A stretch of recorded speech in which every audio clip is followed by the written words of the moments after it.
Physics और chemistry बड़ी बेवफा, रात को पढ़ी और सुबह को सपा। ये जो कहावत है ये उन पर लागू होती है जो रट्टा मारकर पढ़ते हैं। वो रात को तो रट्टा मार लेते हैं, लेकिन सुबह होते होते वो सब रट्टा सपने के साथ समाप्त हो जाता है। यदि हम इन सब्जेक्ट को समझकर पढ़ेंगे तो यह कहावत हम पर लागू नहीं होगी। हम केमिस्ट्री की शुरुआत कर रहे हैं। ये वीडियो हम पहले ही बना चुके हैं, लेकिन उस वीडियो में क्वालिटी और वॉइस अच्छी ना होने के कारण यह हमें दोबारा बनानी पड़ रही है। आओ शुरू करते हैं। आओ केमिस्ट्री सीखें।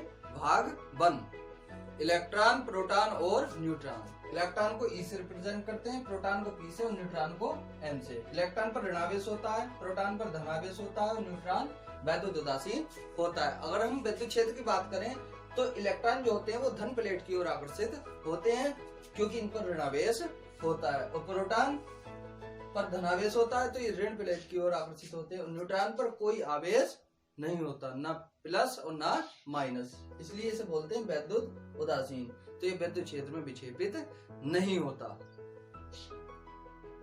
इसे ऐसे समझेंगे कि कोई इधर विक्षेपित होता है, कोई उधर विक्षेपित होता है, लेकिन कुछ ऐसे होते हैं जो विक्षेपित नहीं होते। उन्हें केवल अपने काम से ही मतलब होता है, और कामयाब वही होते हैं जिन्हें अपने काम से मतलब है।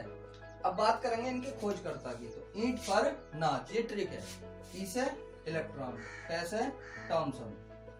इलेक्ट्रॉन की जो खोज करी थी वो जे थॉमसन ने करी थी। पे से प्रोटॉन और रे से रदरफोर्ड। ने से न्यूट्रॉन और चे से चैडविक। ये इनके खोजकर्ता है। अब हम बात करेंगे कक्षक की। कक्षक वे क्षेत्र होते हैं जिनमें इलेक्ट्रॉन पाए जाते हैं, कक्षक कहलाते हैं। कक्षक के प्रकार S, P, D, F 4 कक्षक होते हैं। S कक्षक की आकृति गोलाकार होती है, P की डमलाकार, D की द्विडमलाकार और F की जटिल, जो नहीं बनाई जा सकती। S में 2 इलेक्ट्रॉन रह सकते हैं अधिकतम, P में अधिकतम 6 इलेक्ट्रॉन रह सकते हैं, D में 10 और F में अधिकतम 14 इलेक्ट्रॉन रह सकते हैं। इनऑर्गेनिक केमिस्ट्री को याद रखने के लिए सबसे ज्यादा जरूरी है इलेक्ट्रॉनिक विन्यास। ये इलेक्ट्रॉनिक विन्यास इनऑर्गेनिक केमिस्ट्री की नींव है।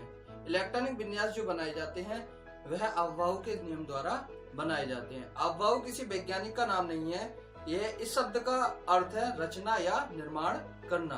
तो इसके अनुसार कक्षकों में इलेक्ट्रॉन ऊर्जा के बढ़ते क्रम में बढ़ते हैं। कैसे? 1s, 2s, 3s। एक डायग्राम बनाएंगे, उसके द्वारा हम इलेक्ट्रॉनिक विन्यास आसानी से बना सकते हैं। 4s, 5s, 6s और 7s। अब दूसरा कक्षक शुरू करना है तो 2p से करेंगे। 2p, 3p।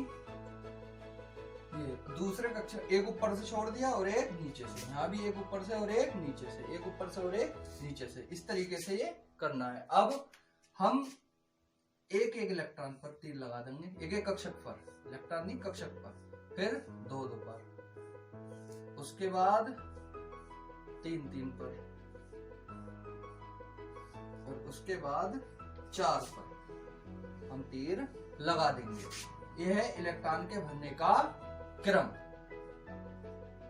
भरा 1s के बाद 2s, 2s के बाद भरा इलेक्ट्रॉन 2p और 3s में।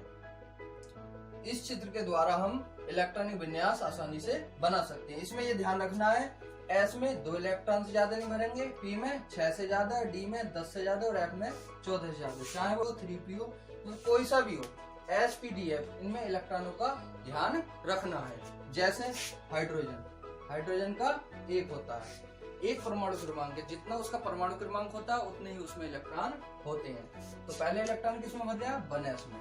तो 1s में हमने 1 इलेक्ट्रॉन भर दिया। हीलियम का कितना होता है? 2, क्योंकि एक इलेक्ट्रॉन है, एक ही परमाणु क्रमांक है। हीलियम का होता है 2, तो पहले इलेक्ट्रॉन किसमें भर रहा है? 1s में, तो इसमें 2 भर दिए। लिथियम का होता है 3, तो पहले इलेक्ट्रॉन भर रहा है 1s में, कितने भरेंगे? 2, 3 इलेक्ट्रॉन नहीं भरेंगे। 3 इलेक्ट्रॉन है इसके पास, 2 इसमें भर दिए, 2 से ज्यादा इसमें नहीं भरेंगे। 1s के बाद फिर किसमें भर रहा है? 2s में, तो कोमा लगा के 2s, वो जो 1 इलेक्ट्रॉन बचा वो यहाँ लिख देंगे। इसी प्रकार कार्बन 6, 1s2, यानी पहले इलेक्ट्रॉन किसमें भरा? 1s में, 2 भर दिए, 4 बचे। 1s के बाद काय में भर जाए? फिर 2s में, 2 भर दिए, अभी 2 और बचे। क्योंकि 1s हो या 2s हो, 2 से ज्यादा इसमें नहीं भरे जाएंगे। और एक बात का ध्यान रखना है, पहले वाले कक्षक में पूरे इलेक्ट्रॉन भर जाए तभी आगे भरना है। ये नहीं कि हम 1s बंद कर दिया यहाँ ज्यादा कर दिया, ऐसे नहीं करना है। 2s के बाद इलेक्ट्रॉन काय में भर रहा है, 2p में, तो जितने बचे वो इसमें भर देंगे। इसके अनुसार 1 से 30 तक तत्वों के इलेक्ट्रॉनिक विन्यास बनाने हैं, वो भी 3 बार। कितनी बार? 3 बार, ताकि इस चित्र को बार बार देखने की आवश्यकता ना हो। कुछ इलेक्ट्रॉनिक विन्यासों में अपवाद है, वो पहले भी हम भाग 1 में बता चुके हैं, लेकिन उसकी आवाज क्लियर ना होने की वजह से ये भाग 1 हमें दोबारा बनाना पड़ रहा है। चैनल को सब्सक्राइब जरूर करें। नीचे जो रेड कलर का बटन है उसका यदि रंग आपने चेंज कर दिया, रेड से व्हाइट कर दिया, तो समझ लो आपसे हमारा रिश्ता जुड़ गया, और ये रिश्ता जोड़े रखें। धन्यवाद।